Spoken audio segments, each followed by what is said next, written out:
आखिर क्या ऐसी बातें हुई कि आप तुरंत मान भी गए? देखिए, कभी कभी बात होता है ना, राष्ट्र की बात होती है और राज्य की बात होती है और राज्य की भविष्य की बात होती है, तो व्यक्तिगत स्वार्थ को त्यागना पड़ता है।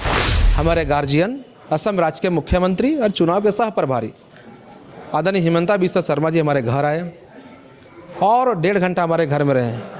पापा से मिले, आशीर्वाद उनसे पैर छू के लिए, हमारे माँ से मिले, पैर छू के आशीर्वाद उनसे लिए, पूरे परिवार से मिले और हमारे सभी असंख्य कार्यकर्ता हमारे घर में डटे हुए थे। सारे कार्यकर्ताओं से बात की रीम से और कांके में जो खलारी में कोयला का जो क्षेत्र है, इस सारे जगहों पर वैकेंसी जो है, वो वैकेंसी जब होगा तो प्राथमिकता कांके के लोग को मिलेगा। ये विषय पर बात बनी है। मैं आश्वस्त करता हूँ, 100% नहीं 110% आश्वस्त करता हूँ कि सारे विषयों को भाजपा के सरकार बनते ही हल कर दिया जाएगा।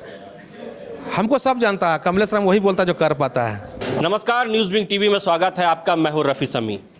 जैसे ही झारखंड विधानसभा में चुनाव का बिगुल बजा और टिकट का बंटवारा हुआ, उसके साथ ही हम कह सकते हैं कि भारतीय जनता पार्टी में कहीं खुशी कहीं गम का माहौल भी देखने को मिला। कई ऐसे पार्टी के नेता जो है नाराज़ नजर आए। उन्हीं में से एक, उन सबों की फहरिस्त में से एक कमलेश राम जी भी जो है नाराज़ नजर आए और इन्होंने निर्दलीय नॉमिनेशन भी कर दिया। लेकिन फिर कहीं ना कहीं भारतीय जनता पार्टी के कदावर नेताओं के मनाने पर ये मान भी गए और फिर से पार्टी में सक्रिय है।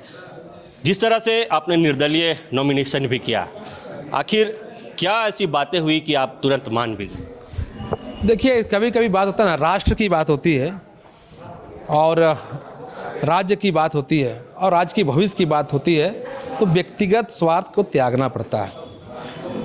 इसलिए हमने बहुत बड़े, मतलब कह सकते हैं बहुत बड़ी त्याग करने जा रहे हैं कि अब कांके विधानसभा क्षेत्र से निर्दलीय प्रत्याशी के रूप में चुनाव में नहीं लड़ेंगे और भाजपा के प्रत्याशी को जिताने का काम करेंगे। इसके पीछे साफ कारण है।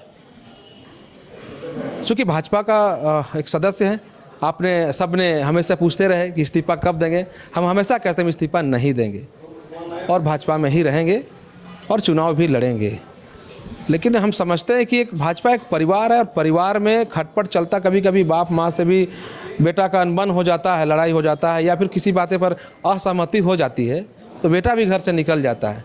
लेकिन उसको कभी कभी अपने से भी आ जाता है, कभी कभी पापा उसको कोशिश करता, बेटा आ जाओ।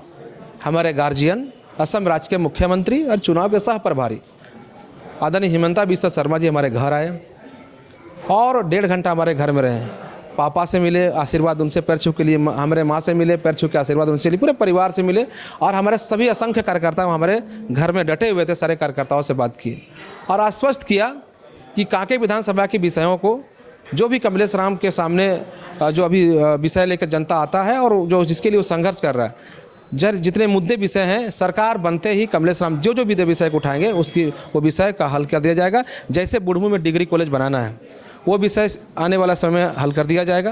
बेरोजगारी का जो विषय हमारे विधानसभा क्षेत्र में, वो कई संस्थान है, सेंट्रल लॉ यूनिवर्सिटी है, रिनपास है, CIP है, आपका लॉ यूनिवर्सिटी है, आपके IIT है, DIT मेसरा है, रिम्स है और कांके में जो खलारी में कोयला का जो क्षेत्र है, इस सारे जगहों पर वैकेंसी जो है, वो वैकेंसी जब होगा तो प्राथमिकता कांके के लोग को मिलेगा। ये विषय पर बात बनी है। साथ ही साथ जो बिजली का तार जो 11,000 ज़मीन पे आ गया है, खेत में काम करने किसान जाएगा तो उसके चपेट में आकर जान जा सकता है। कई गांव में ऐसा है। तो सारे विषयों पर उनको मैंने कहा है कि इसे विषय काम होना चाहिए। विधायक नहीं रहेंगे तो कैसे होगा? तो उन्होंने कहा है विधायक रहने नहीं, विधायक रहे न रहे, लेकिन आप ये विषय उठाएंगे तो प्रदेश का नेतृत्व जो है, प्रदेश के नेता हमारे साथ हैं। हमको गार्जियन के रूप में हमको अपने साथ रखे हैं, बेटा के रूप में रखे हैं, गार्जियन है वो लोग, वो सारे हल होगा। इसीलिए हम ऐसा फैसला लिए हैं कि अब भाजपा का सरकार बनाएंगे, भाजपा के NDA का सरकार बनाएंगे और हम लोग सब निकल पड़े हैं। कमलेश जी, वाकई में आपने बड़ा त्याग दिया है, क्योंकि कांके का जो फीडबैक था वहाँ की जनता की, वो आप काफ़ी पसंद, उनको जनता पसंद कर रही थी। आपने बड़ा त्याग दिया है और जिन मुद्दों को, जिन शर्तों पर जिस तरह से आप जिक्र कर रहे हैं कि कई ऐसे विकास कामों को लेकर के हमने हेमंता जी को सामने रखा और जो बड़े नेता गए थे उनके सामने रखा और वो उन्होंने दिया है फीडबैक कि बेहतर काम होगा। अन्यथा अगर मान लीजिए अभी तो आपके सामने इस तरह की बातें हो गई, अन्यथा क्योंकि वहाँ की जनता के बीच में भी आप लोकप्रिय हैं और आपकी जमान की वैल्यू भी है वहाँ की जनता। मैं आश्वस्त करता हूँ, 100% नहीं 110% आश्वस्त करता हूँ कि सारे विषयों को भाजपा के सरकार बनते ही हल कर दिया जाएगा। हमको सब जानता है, कमलेश राम वही बोलता जो कर पाता है, यही जानता है और भाजपा भी वही कहता है बोला झारखंड अलग राज्य देंगे, हम मेरे 14 का 14 सीट दे दो। उस समय 14 का 14 सीट भाजपा को चल गया था। अटल जी प्रधानमंत्री बने तो अलग राज्य मिला। भाजपा का सदस्य हूँ, भाजपा का सिद्धांत विचारधारा से चलता हूँ। भाजपा कहती वो करती है। कमलेश राम भी वही बोलता है जो कर पाता है, और हम कहते हैं वो करते हैं। धन्यवाद। तो ये थे हमारे साथ कमलेश राम, जिन्होंने वाकई में बड़ा त्याग किया है, बलिदान दी है। जिस तरह से लगातार लोगों की कह सकते हैं कि चाहत थी कि कमलेश राम भी कांके से चुनाव लड़े, लेकिन अनफॉर्चुनेटली इन्हें टिकट नहीं मिला और ये फिर निर्दलीय नॉमिनेशन किए, लेकिन बड़े कह सकते हैं गार्जियनों के मनाने के बाद ये मान भी गए। बहरहाल देखने वाली बात होगी जो कमिटमेंट बड़े नेताओं ने इनके साथ किया है, अगर सरकार बनती है तो कमिटमेंट में कितना फुलफिल लोग होते हैं। रांची से सहयोगी राकेश के साथ रफ़ी समी।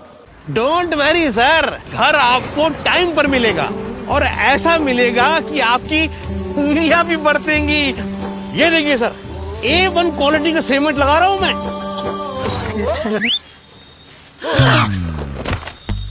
मजबूती का सारा ठेका हम ही लिए हैं का? अरे बॉडी विदाउट स्ट्रॉन्ग बोन किस काम का? देखिए,